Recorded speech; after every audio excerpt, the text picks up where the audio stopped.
안녕하세요.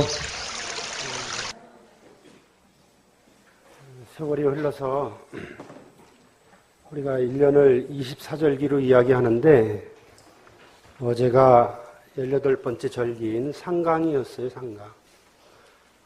상강이 되니까 날씨가 선선해지고 좀 춥다고 느끼는 사람도 있겠지만은 어떻게 보면 또 상쾌해진 것 같아요.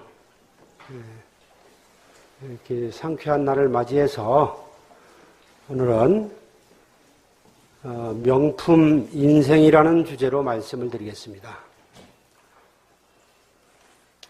우리가 사람들은 보통 살아가면서 아마 명품을 하나쯤 갖고 싶어 할 겁니다. 근데 사람들이 왜 명품을 그토록 갖고 싶어 할까?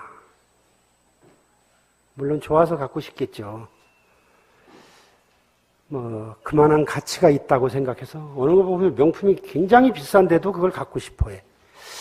그래서 비싸서 갖고 싶은 건지, 아니면 그걸 가지면은 좀 폼이 나서 멋있어 보여서, 왠지 있어 보여서 갖고 싶은 건지. 어떤 이유를 들건 다 말이 되겠습니다.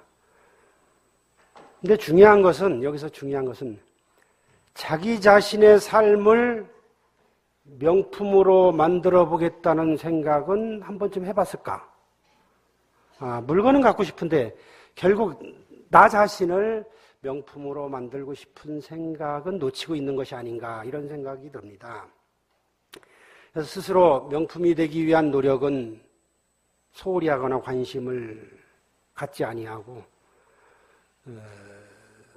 외부의 것에만 집착하는 것이 아닌가.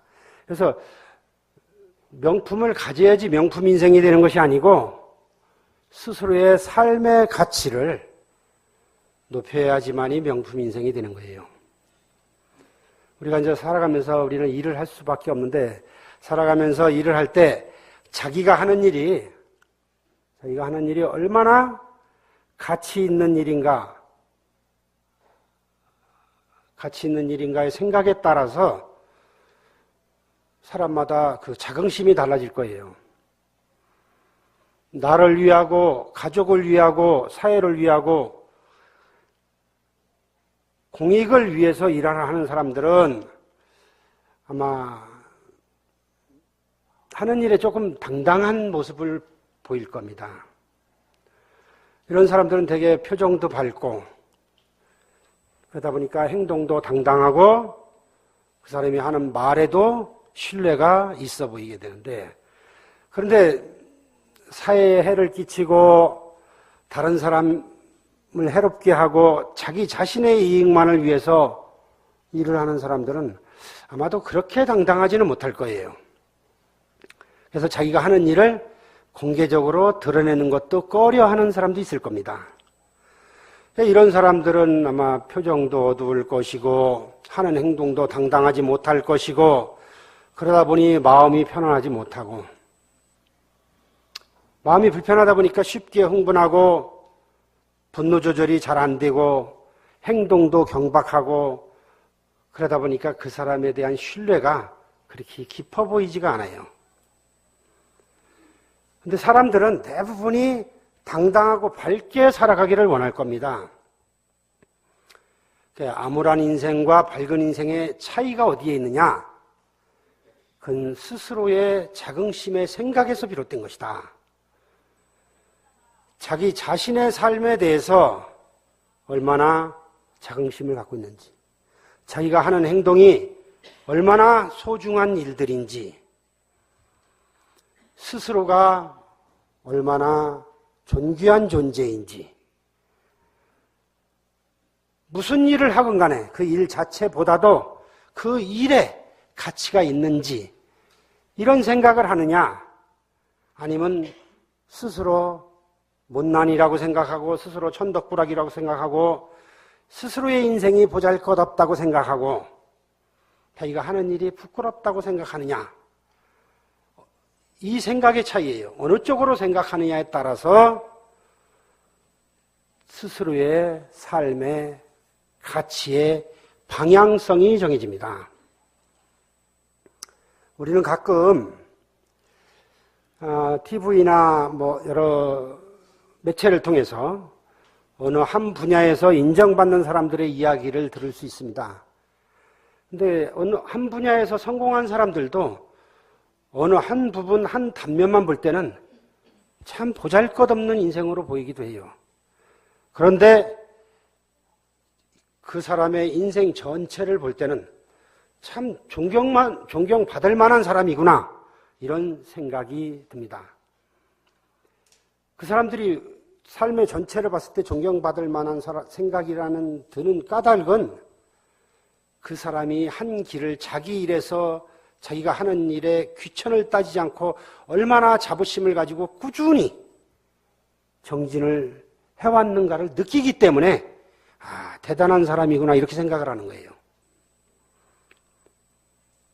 근데 주위에서 좀 힘들게 사는 사람들 보면은 스스로 자기가 하는 일의 가치를 모르고 그러다 보니까 중심을 못 잡고 헤매는 삶을 살다 보니까 그 사람 보기만 해도 정신이 없어. 그래서 어떤 사람을 보면 참 대단하고 존경스럽가 하면은 어떤 사람은 보면은 정신이 없어. 참 인생의 가치를 이야기하다 보니까 좀 어렵다고 생각하는 사람도 있을 거예요. 하나의 물건을 예를 들어 볼게요. 물건을. 우리가 여기 계시는 보살님들 되게 명품백을 좋아할 건데 하나의 명품백이 있다고 합시다. 굉장히 좋은 명품백 있다고 그래요. 상표는 모르니까. 상표 이름 될까요? 미등백. 미등백이 최고 명품이니까. 그 명품 가방을 들고 나갔을 때 그 가방의 가치를 아는 사람은 괜히 당당하고 자신감 있어 보이고 뭔가 밝아 보이고 생기가 있어 보여. 그런데 그 가방의 가치를 모르는 사람이 아무리 명품백을 들고 나간다 한들 아무런 변화가 없어. 그저 물건 담아 갖고 다니는 가방에 불과한 거예요. 다른 예를 들어서 하나의 보자기가 있다고 그래요. 보자기가 있는데 보자기는 이제 물건을 이렇게 싸갖고 들고 다니는 보자기를 말하는 건데 보자기에다 물건을 싸갖고 들고 나가면은 왠지 옛날식 시골 서민 왠지 약간 처지는 사람 이런 사람으로 보일 수도 있어요. 근데 어떤 사람이 보자기에다 똑같이 물건을 싸갖고 나갔는데 거기에 의미와 가치를 부여해서 들고 나가면은 자신감 있고 당당하게 들고 나가면은 왠지 그것도 좀 패셔너블해 보이고 퓨전스러워 보이고 왠지 뭔가 있어 보여. 그럴듯해 보여. 멋져 보여. 여기서 중요한 것은 명품 가방도 그렇고 보자기도 그렇고 명품 가방이나 보자기가 그걸 들고 다니는 사람에게 아무런 작용을 하지 않는다. 다만 그걸 들고 나갔을 때 그 사람의 자기가 가치를 얼마나 부여하느냐에 따라서 당당하고 멋있어 보일 수도 있고 참 못나 보일 수도 있는 거예요. 다시 말하지만 그 명품 가방이 아무런 힘을 못했어요. 근데 그 가치를 스스로 부여를 했을 때 당당해 보이는 거예요. 별것 없는 보자기도 거기다 당당하게 가치를 부여한다면은 그것도 하나의 패션이에요. 멋있어 보여요. 근데 아무리 좋은 가방도 가치가 없으면, 가치를 모르면은 똑같은 거예요. 그래서 우리의 삶에도 마찬가지예요. 우리의 삶에, 자기 자신의 삶에도 얼마만한 가치를 스스로 자긍심과 자부심을 가지냐에 따라서 달라지는 거예요. 여러분들한테 하나 묻고 싶어요. 여러분들은 불자라는 사실에 얼마만한 자긍심을 갖고 있는지, 도선사 신도라는 사실을 얼마만큼 자랑스러워하는지 한번 각자 속으로 생각해 보세요. 에이, 난 불자 어디가 내놓기도 싫고 도선사 다니는 것도 그냥 남들 몰래 다니나? 정말로 내가 불자라는 게 자랑스럽고 자긍심이 느껴지는가? 얼마 전에 있었던 일이에요. 이 일은 어떤 사람의 이야기가 아닙니다. 이 이야기를 저한테 와서 하신 분이 여기 있다면 절대 그분을 위해서 하는 소리 아니에요. 여기 있는 사람 모두를 위해서 이야기를 하나 하겠습니다. 하루는 어떤 불자가 우리 사무실을 찾아왔어요. 허둥지둥 쫓아와서 누가 쫓아오는지 숨을 몰아쉬면서 그러면서 저한테 그랬어요. 스님, 여기는 부처님의 도량인데 무당들은 못 오게 해야 되는 거 아닙니까? 그래서 내가 예? 무슨 소리예요? 이렇게 물었어요. 근데 사실 하나 이야기하고 지나가자면 부처님 도량에는 못 오는 사람이 없어요. 어떤 종교에서는 자기랑 다른 종교를 가지면 사탄이니 마귀니 막 이렇게 매도해서 터부시하고 등한시하고 차별하는데 불교는 그렇지 않습니다. 누구나 찾을 수 있는 도량이에요. 근데 어쨌든 그 사람이 하는 소리는 뭐냐면은 얼마 전에 도선사회를 왔는데 어떤 사람이 아는 소리를 해서 점을 봤대요. 그 점쟁인지 무당인지 하는 소리가 조상 천도제를 해줘야 된다 그래서 경기도 가평에 가서 절 이름도 이야기하겠습니다. 여기도 그 절 가본 사람이 있을라는지 몰라서 행운사라는 절에를 가서 천도제를 지냈대요. 1,500만 원을 주고 1,500만 원을 주고 천도제를 지고 집에 가서 나중에 생각하니까 왠지 좀 이상할 거 아니야? 그죠? 여러분 돈 아니어도 아깝죠? 자기 돈인 사람은 얼마나 아까웠겠어. 나중에 생각해보니까 사기를 당한 것 같기도 하고 억울하기도 하고 분통 터지기도 하고 그래서 절에로 왔다는 거예요. 그래서 그 사람한테 속아서 자기가 1,500만 원을 날렸으니까 그런 사람들은 도순사에 못 오게 해야 된다는 거라. 아니, 자기가 자기 발로 자기 손으로 갖다 줘놓고 왜 우리 집에를 못 오게 해? 아이고, 억울하고 아깝고 분통 터지고 화가 나서 그 스트레스를 풀을 데가 없으니까 여기 와서 푸는 거 내가 이해를 해줘야죠. 나는 이해하려고 노력하는데 나도 분통 터져.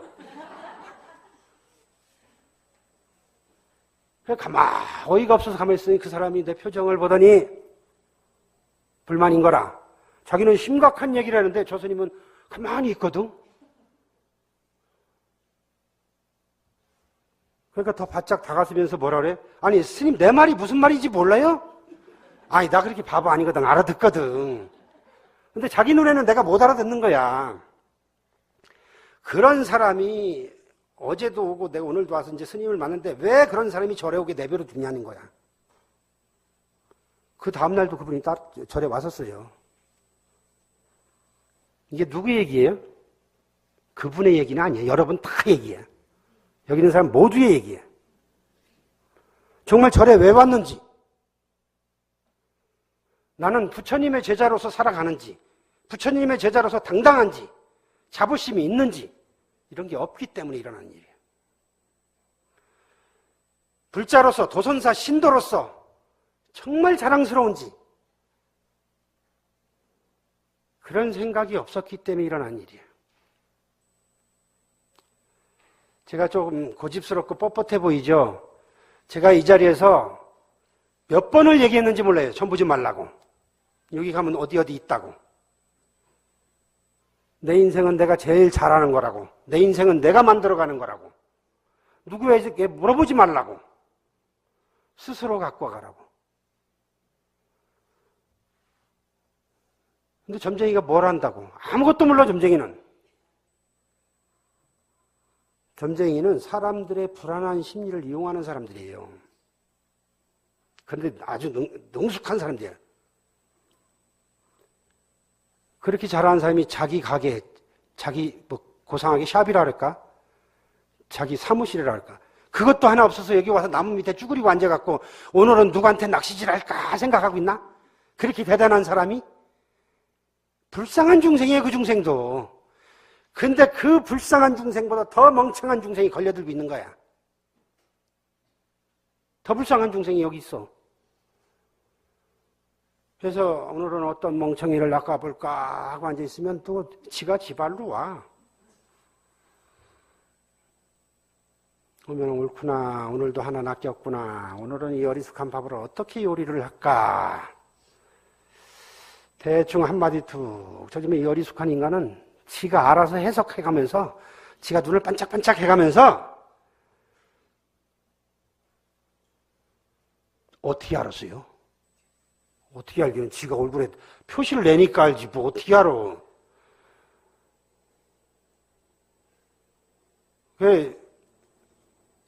그러면 이 점쟁이가 카드를 하나 딱 꺼내. 이런 거를 한번 해야 된다고. 내가 특별히 생각해서 싸게 해준다고. 그냥 해준다고. 지가 언제 봤다고 그냥 해줘. 나하고 무슨 관계가 있다고 그냥 해줘. 근데 멍청한 바보는 거기에 넘어가. 지가 나하고 무슨 관계가 있기 때문에 나한테 특별하게 그걸 봐줘. 없어. 나는 너를 멍청하게 보기 때문에 너를 특별하게 낚시하고 있다라는 얘기야, 그게. 근데 이 바보는 그 사람이 무슨 부처님이나 되는 것처럼 자기한테 해준다면 거기 홀딱 넘어가. 그래서 이제 그 미끼를 덥석 문다. 하고 지 발로 찾아가.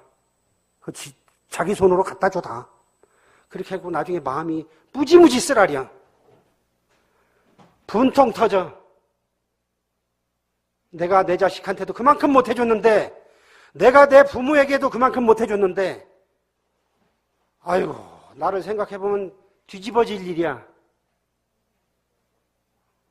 화딱지 낼 데가 없다고 여기 쫓아서 나한테 그래? 내가 그렇게 하지 말라고 그랬는데. 이렇게 당하는 사람들은 마음이 허하거나 욕심이 많거나 멍청하거나 바보 같아서 그래. 점쟁이가 뭘 알아? 자기 집구석도 몰라, 자기 가족도 몰라, 자기 자신도 몰라. 근데 이 사람들이 분명하게 아는 게 하나 있어요. 어떤 바보한테 작업을 걸으면 넘어올까? 이건 알아.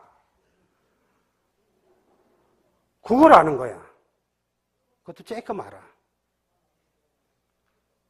거기다 내면 누가 내 말을 믿을까를 조금 아는 거야. 불자가 절에 다니면서 부처님보다 스님보다 무당 점쟁이를 더 믿는다? 이거 불자일까? 불자라고 얘기할 수 있을까?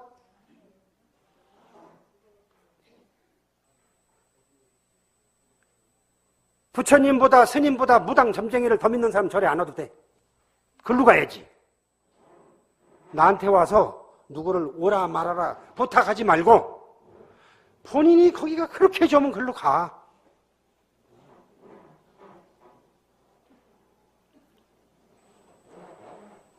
어떤 사람이 점쟁이를 찾아갈까요? 미래가 궁금한 사람? 신심 약한 사람? 대개가 점쟁이 찾아간 사람은 불안한 사람이 찾아갑니다. 불안한 사람이. 그래서 점쟁이는 요 심리를 이용하는 거예요. 불안한 심리를. 그래서 도마디 작업을 걸어서 크게 불안해하는 것 같으면 크게 낚아. 조금 불안하면 조금 낚고. 조금 불안한 사람들 크게 낚으려고 하면 안 걸려들거든. 그래서 말을 도마디 시켜봐서 이게 이 사람이 불안 증세가 크게 있다, 적게 있다, 이것만 알아면 되는 거야. 어린 시절이건 살아오면서 어느 한순간이건 자기 트라우마가 있는 사람이 있어요. 그 트라우마에 대해서 잠재적 불안감이 있어. 아, 내가 어려서 정말로 힘들게 살았어. 지금은 부자는 아니지만 그나마 조금 나. 근데 이것도 무너질까봐 불안한 사람. 어려서 내가 내 자식한테 너무 못해줬어. 미안하기도 해. 그 트라우마가 좀 마음에 걸린 사람. 부모한테 너무 못해줬어. 그 트라우마가. 요 트라우마 불안 심리가 크냐 작으냐를 이 점쟁이가 그건 알아. 그래서 조금 재산도 있어 보이는데 불안 심리가 크다 그러면 억대로 걸고, 조금 가진 것도 없고 불안한 심리도 조금인 것 같으면 부적이나 한 장 팔아먹고, 그러면 이 멍청한 인간은 또 뭐란다. 자기는 똑똑해서 안 당했다는 거라. 그릇이 그것밖에 안 돼서 그만큼만 걸어먹은 거야. 똑똑해서 그만큼 거는 게 아니고. 우리나라에 점쟁이가 몇 명이나 될까? 우리나라 점쟁이가 한 45만 명 있어요. 그러니까 멍청한 사람들이 그보다 많다는 얘기야. 왜? 이 무소급에 종사하는 사람들을 국세청에서 통계를 내보니까 1년에 여기 경제가 얼마나 되면 4조예요, 4조. 4조 되지. 우리 도선사 신도도 행운사 한 사람만 갖겠어? 1,000만 원씩, 1,500만 원씩 갖다 주는데 4조가 안 되겠냐고. 제발 도선사 불자들은 이런 멍청한 일 하지 마. 여기 앉아있는 내가 너무 부끄럽고 화딱지나.